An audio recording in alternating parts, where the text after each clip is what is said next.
ప్రభు నామానికే మహిమ కలుగును గాక.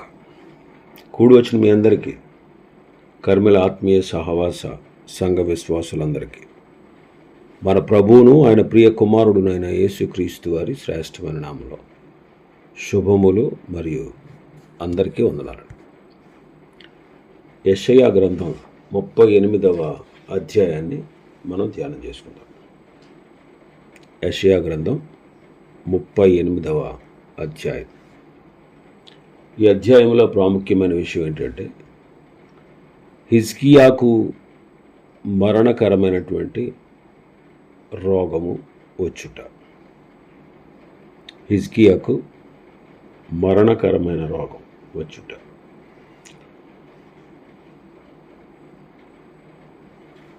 ముప్పై 39 అధ్యాయాలు, ఈ రెండు అధ్యాయాల్లో హిజ్కియా జీవితంలో జరిగిన ఒక ప్రాముఖ్యమైన సంఘటనను మనం చూస్తాం. హిజ్కియాను దేవుడు అద్భుతమైన రీతిగా స్వస్థపరిచాడు. ఆ తర్వాత అతనికి కలిగిన గర్వం యోధా వారి నాశనానికి దారితీసింది.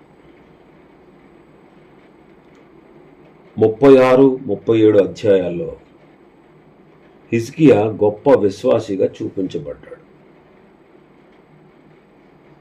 కానీ 38, 39 అధ్యాయాల్లో గర్విష్ఠిగా చూపబడ్డాడు. ఈ సంఘటన రాజుల 2వ గ్రంథం 20వ అధ్యాయంలో కూడా మనం చదువుతాం. 20వ అధ్యాయం మొదటి వచనం చదువుదాం. ఆ దినములలో హిజ్కియాకు మరణకరమైన రోగము కలుగగా ప్రవక్తయు ఆమోజు కుమారుడునైన యెషయా అతని వద్దకు వచ్చి, నీవు మరణమవుచున్నావు, బ్రతుకవు గనుక నీ ఇల్లు చక్కబెట్టుకొనమని యెహోవా సెలవిచ్చుచున్నాడని చెప్పగా అంటాడు. 6వ వచనం నుంచి ఇవ్వబడిన సమాచారం ప్రకారం సన్హెరీబు యెరూషలేమును చుట్టుముట్టక ముందు హిజ్కియాకు ఈ రోగం వచ్చింది. ఈ విషయాలు మనం 36, 37 అధ్యాయాల్లో చూసాం. క్రీస్తు పూర్వం 721, 710 మధ్యలో 721, 710 ఈ మధ్యలో బబులోను రాజు మెరోదగ్బలాదాను పరిపాలించాడు. క్రీస్తు పూర్వం 701లో సన్హెరీబు యెరూషలేమును చుట్టుముట్టక ముందు పరిపాలించాడు. 36, 37 అధ్యాయాల్లో రాయబడ్డ విషయాలు వాటికంటే ముందు జరిగిన, తరువాత జరిగేటువంటి బబులోను చెరకు ముంగుర్తుగా ఇక్కడ పొందుపరచబడింది.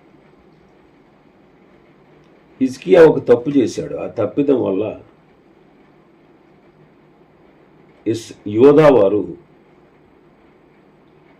చెరలోనికి వెళ్ళారు. హిజ్కియాకు రోగముతో పాటు పుండు కూడా ఉంది.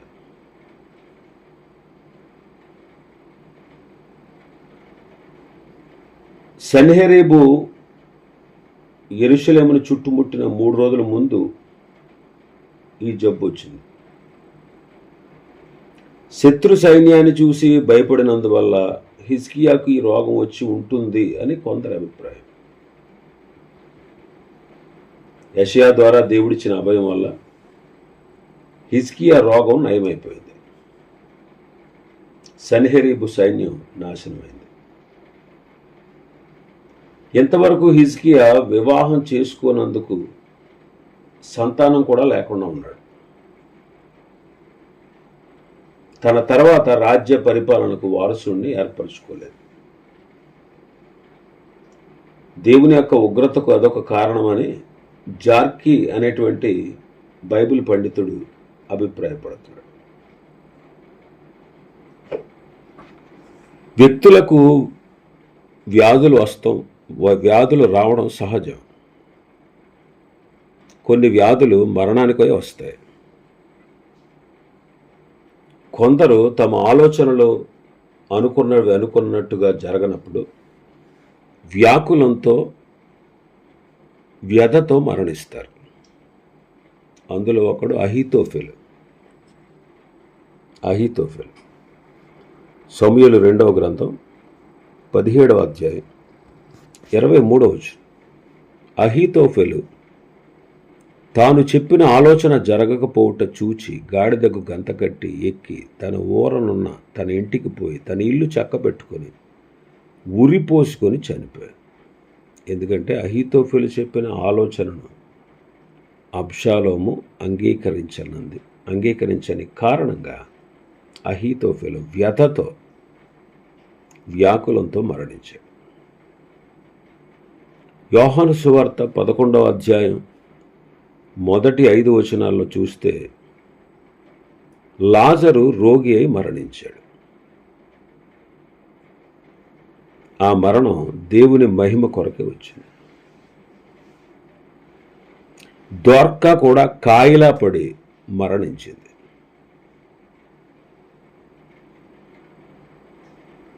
ఎపఫ్రోదితు, ఫిలిప్పీ సంఘంలో ఉన్నటువంటి ఎపఫ్రోదితు మరణానికి సిద్ధమయ్యాడు. ఆ తర్వాత గొప్ప విజయాన్ని పొందాడు. మరి మరణకరమైన రోగం ఎందుకు? మన విజయాల వెంట పరీక్ష కూడా ఉంటుంది. మన విజయాల వెంట దేవుని పరీక్ష కూడా ఉంటుంది. మరి ఆ పరీక్ష వచ్చినప్పుడు మనం ఏం చేయాలి? దేవుని చిత్తం ప్రభువా అని మనం అనాలి. అంతే, ఇక వేరొక మార్గం లేదు. దేవుని చిత్తానికి మనం తలొగ్గాలి. ఆదికాండం 22:1.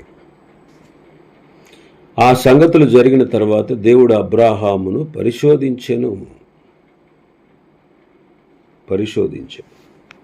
ఆ పరిశోధనకి అబ్రహాము తలొగ్గాడు. ఇంకా మన భాగంలోకి వస్తే మొదటి వచనంలోనే, నీవు మరణమవబోతున్నావు హిజ్కియా, కాబట్టి నీ ఇల్లు చక్కబెట్టుకో అని ప్రభు చెప్పాడు. మరణించిన తర్వాత ఏ పని మనం చేయలేం. మరణించక ముందు ఇల్లు చక్కబెట్టుకోమంటున్నాడు. ఇది మనం ఆధ్యాత్మిక కోణంలో ఆలోచన చేస్తే, భౌతికంగా మనం ఈ లోకంలో విడిచిపెట్టి వెళ్ళకముందే మనం మన ఇంటిని చక్కబెట్టుకోవాలి. ఇల్లు అంటే మానవ శరీరం అని వస్తుంది. అందుకే భూమి మీద మన నివాసమైన ఈ గుడారము శిథిలమైపోద్ది అంటాడు. ఇల్లు అంటే మన శరీరం మృతమైపోద్ది. మరి శరీరం మృతం కాకముందే మనం మన ఇంటిని చక్కబెట్టుకోవాలి.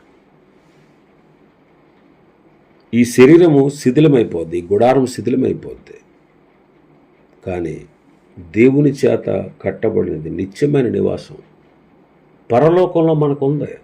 కాబట్టి ఆధ్యాత్మిక కోణంలో మనం ఇక్కడ ఆలోచన చేస్తే, ఇల్లుని చక్కబెట్టుకోమంటే అర్థం ఏంటంటే, నీ జీవితాన్ని ముగించక ముందే, నీ తనువు చాలించక ముందే,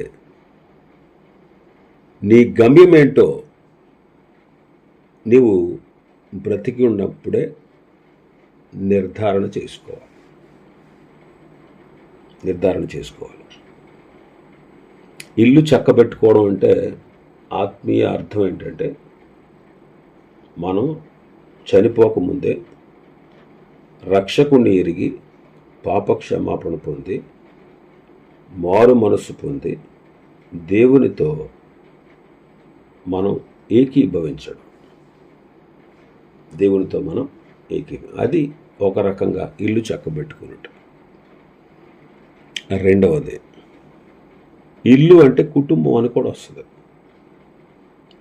కుటుంబంలో భార్య, బిడ్డలు, భర్త, బిడ్డలు ఉంటారు. మరి వారిని కూడా మనం ఈ రక్షణ మార్గంలోకి నడిపించాలి. అది ఇల్లు చక్కబెట్టుకోవడం. వారి రక్షణ కొరకు మనం ప్రయాసపడాలి. వారు రక్షణ పొందుటకు మనం ప్రయాసపడాలి.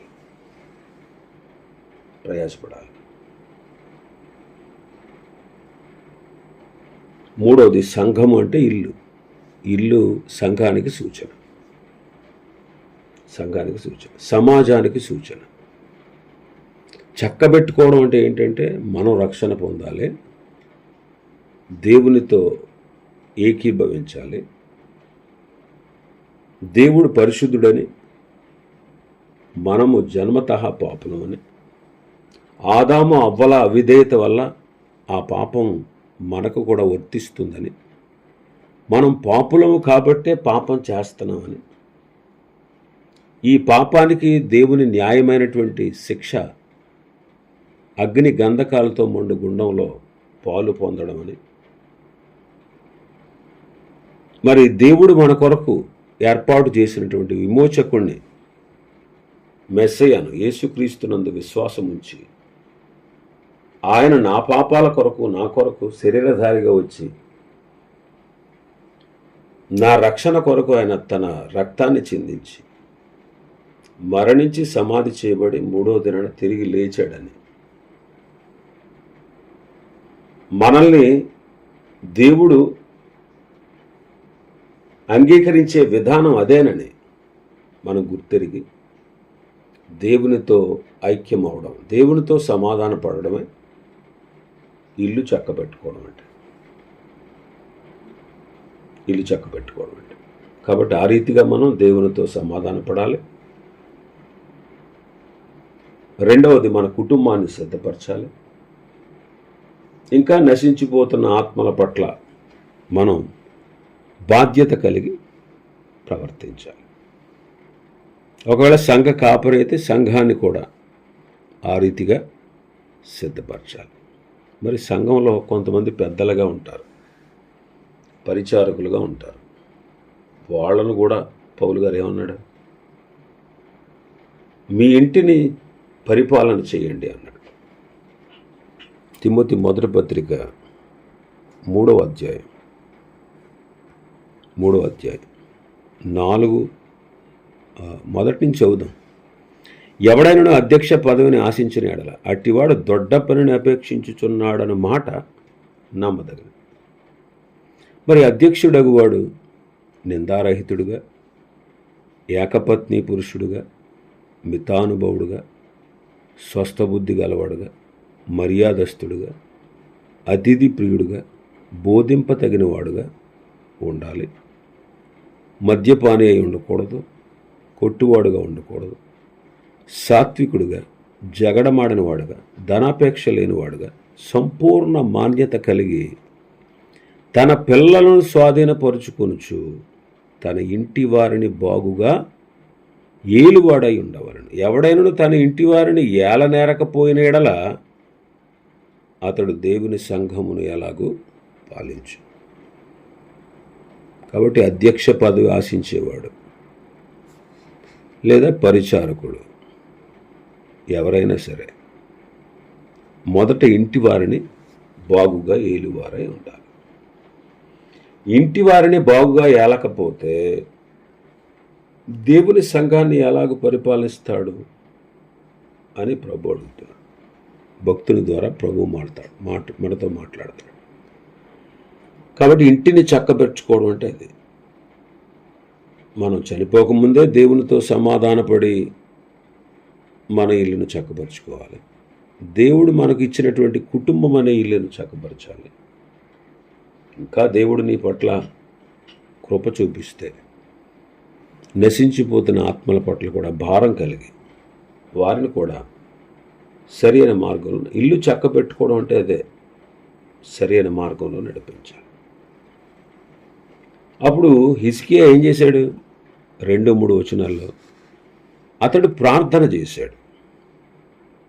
అతడు తన ముఖమును గోడ తట్టు తిప్పుకొని, యెహోవా, యథార్థ హృదయుడనే సత్యముతో నీ సన్నిధిని నేనెట్లు నడుచుకున్నాను, నీ దృష్టికి అనుకూలముగా సమస్తము నేనెట్లు జరిగించితును, కృపతో జ్ఞాపకం చేసుకునమని హిజ్కియా కన్నీళ్లు విడుచుచు యెహోవాను ప్రార్థించెను.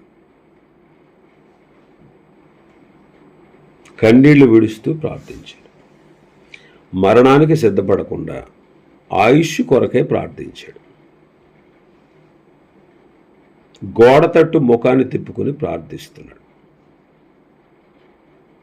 పశ్చాత్తాపపడి ప్రార్థిస్తే దేవుడు వింటాడు. దేవుడు వింటాడు. ప్రార్థనలో తాను ఎలా నడిచాడో, యథార్థ హృదయుడు ఎలా అయితే ఉన్నాడో, ఆయన దృష్టికి అనుకూలంగా సమస్తాన్ని ఎలా జరిగించాడో, వాటిని ప్రభు సన్నిధిలో కుమ్మరించాడు. మన నడక ప్రాముఖ్యమండి. మన ప్రార్థన ముందు మన నడక చాలా ప్రాముఖ్యం. హానోకు దేవునితో నడిచాడు. దేవునితో నడిచాడు. కాబట్టి నేను ఎలా నడిచాను, ఎలా యథార్థంగా ఉన్నాను, సత్యముతో నీ సన్నిధిని నేను ఎట్లు నడుచుకున్నాను, నీ దృష్టికి అనుకూలంగా సమస్తాన్ని నేను ఎట్లు జరిగించాను అని హిజ్కియా కన్నీళ్లు విడుస్తూ ప్రార్థన చేశాడు. దేవుడు ప్రార్థన విన్నాడు. ఇక్కడ మనం చూస్తే హిజ్కియాది మాదిరికరమైన ప్రార్థన కాదు. మాదిరికరమైన ప్రార్థన కాదు. మనం ప్రార్థన చేస్తే క్రీస్తు నామ ఘనత కొరకు చేయాలి. మనం ఎప్పటికీ మరణానికి భయపడకూడదు. మరణం లాభం. పౌలు గారు అంటాడు ఫిలిప్పీ పత్రిక 1వ అధ్యాయం 23లో, నేను వెడలిపోయి క్రీస్తుతో కూడా ఉండాలని నాకు ఆశ ఉంది, అది నాకు మరి మేలు అంటాడు. అది నాకు మరి మేలు. హిజ్కియా ఈ రీతిగా ప్రార్థించినప్పుడు దేవుడు అతనికి ఆయుష్ ఇచ్చాడు. అతని ఆయుష్ ఫలితం అంత ఆశీర్వాదకరమేం కాదండి. అతని ఆయుష్ ఫలితం ఏంటంటే అతనికి ఒక కుమారుడు పుట్టాడు. వాడు ఎంత చెడ్డవాడంటే భయంకరుడు అనమాట. వాడి పేరు మనష్షే. వాడి పేరు మనష్షే. ప్రజలను విగ్రహారాధన వైపు తిప్పి దేశాన్ని సర్వనాశనం చేశాడు. రాజుల 2వ గ్రంథం 21వ అధ్యాయం మొదటి నుంచి చదివితే వాడెంత దుర్మార్గుడో, వాడెంత చెడ్డవాడో, వాడు ఎలాగ దేశాన్ని అపవిత్రం చేశాడో మనకు తెలుస్తుంది. ఒకసారి చదువుదాం.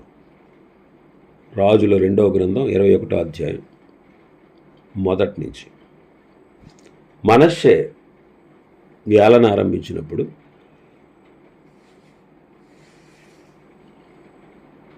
12 ఏండ్ల వాడై యెరూషలేములో 55 సంవత్సరములు ఏలాను.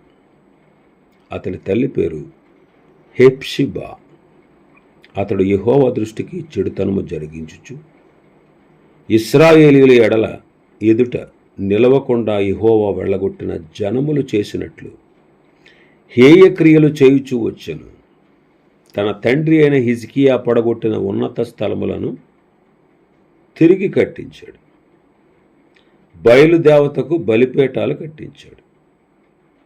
ఇశ్రాయేలు రాజు అయిన ఆహాబు చేసినట్లు దేవతా స్తంభాలు చేయించాడు. నక్షత్రములకు మ్రొక్కాడు, వాటిని పూజిస్తూ వచ్చాడు.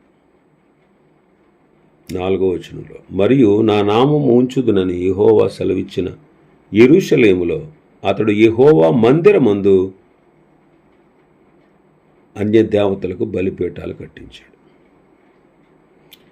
ఆకాశ సమూహాలకు అతడు బలిపీఠాలు కట్టించాడు. యెహోవా మందిరములో 2 సాలలలో ఆకాశ సమూహములకు అతడు బలిపీఠములు కట్టించాడు. అతడు తన కుమారుని అగ్నిగుండము దాటించాడు. జ్యోతిష్యం, శకునములు వాడుక చేశాడు. యక్షిని గాండ్రతో, సోదె గాండ్రతో సాంగత్యం చేశాడు.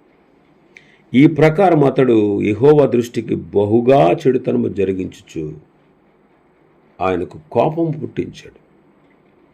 యెహోవా దావీదునకు అతని కుమారుడైన సొలొమోనుకు ఆజ్ఞ ఇచ్చి, ఈ మందిరమున ఇశ్రాయేలు గోత్ర స్థానములలో నా నామమును సదాకాలం ఉంచుదనని సెలవిచ్చిన యెహోవా మందిరమందు తాను చేయించిన అషేరాదేవి ప్రతిమను ఉంచాడు. మరియు ఇశ్రాయేలులకు నేను ఆజ్ఞాపించిన దానిని అంతటిని, నా సేవకుడకు మోషే వారికి రాసి ఇచ్చిన ధర్మశాస్త్రమును వారు గైకొనిన ఎడల వారి పితరులకు నేను ఇచ్చిన దేశంలో నుండి వారి పాదములనిక తొలగిపోనీయనని యెహోవా సెలవిచ్చిన మాట వారు వినక, ఇశ్రాయేలు ఎదుట నిలవకుండా యెహోవాలేము చేసిన జనములు జరిగించిన చెడుతనమును మించిన చెడుతనము చేయనట్లు మనష్షే యోధా వారిని రేపెను. చూడండి, మరణమవుతున్నావు సిద్ధపడమంటే మరణం అవడం మానేసి, ఏడ్చి కన్నీరు కార్చి ఆయుష్ నిమ్మని అడిగి ఆయుష్ పొందుకున్న తర్వాత దాని ఫలితం ఇది. పోనీ మంచి రాజుగా చనిపోయేవాడు. ఒకవేళ హిజ్కియా మరణమవుతున్నావు ఇల్లు చక్కబెట్టుకున్నప్పుడు చనిపోయి ఉంటే హిజ్కియా ఒక మంచి రాజుగా చరిత్రలో మిగిలేవాడు. కానీ తర్వాత అతనికి ఏమొచ్చింది? గర్వం వచ్చింది. గర్వం వచ్చింది. అతడు కూడా గర్విష్ఠిగా చాలా ఇబ్బందులు పడ్డాడు. తర్వాత పశ్చాత్తాపడ్డాడు అనుకోండి. కానీ తన ఆయుష్ ఫలితం ఏమిటి? చెడ్డ కుమారుడికి జన్మనిచ్చాడు.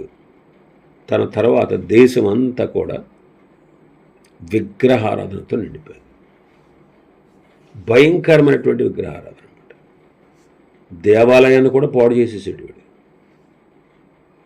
దేవాలయంలో కూడా అన్య దేవతలకు బలిపీఠాలు కట్టి అషేరాదేవి ప్రతిమను తీసుకొచ్చి పెట్టాడట. చూడండి ఎంత భయంకరం. ప్రభు ఏది చేస్తే మనం దానికి సమ్మతించాలండి. ఏది చేసినా ఆయన చిత్తానికి తలొగ్గాలి. ఆయన చిత్తానికి తలొగ్గకపోతే మనం చాలా నష్టాన్ని చవిచూస్తాం. ఇంకా చాలా విషయాలు ఉన్నాయి ఈ అధ్యాయంలో. ప్రభు చిత్తమైతే రేపటి దినం మరికొన్ని విషయాలు మనం ధ్యానం చేసుకుందాం. దేవుడి వర్తమాన వాక్యాన్ని మన వినికిడిలో ఆశీర్వదించును గాక. ఆమేన్. ప్రార్థన చేసుకుందాం.